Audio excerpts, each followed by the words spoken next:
इस साल मोटरसाइकिल बनाने वाली कंपनियों की तरफ से हर महीने कीमतों में इजाफा किया गया है। सबसे ज़्यादा इजाफा यामाहा की मोटरसाइकिल्स की कीमतों में किया गया है।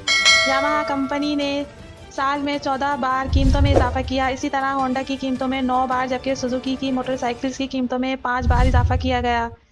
यामाहा की वाई पर 125 की कीमत में 1,03,000 रुपये इजाफा हुआ। कीमत 2 लाख से 93,000 रुपये हो गई।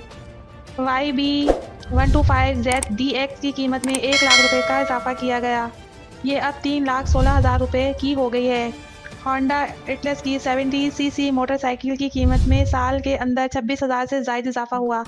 अब नई कीमत 1,21,500 रुपये तक पहुंच गई है।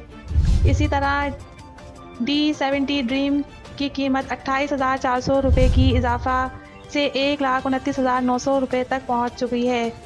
होंडा की 100 सीसी मोटरसाइकिल होंडा प्राइड की कीमत 31,400 रुपये बढ़ी और इसकी मजमूई कीमत 1,61,900 रुपये हो गई। CG 125 की कीमत 33,400 रुपये इजाफे से 1,85,900 रुपये हो गई, जबकि सेल्फ स्टार्ट 125 SE की कीमत 2,19,500 रुपये हो गई। CB 125F की कीमत 2,93,900 रुपये, जबकि CB 150F की कीमत 3,53,900 रुपये हो गई।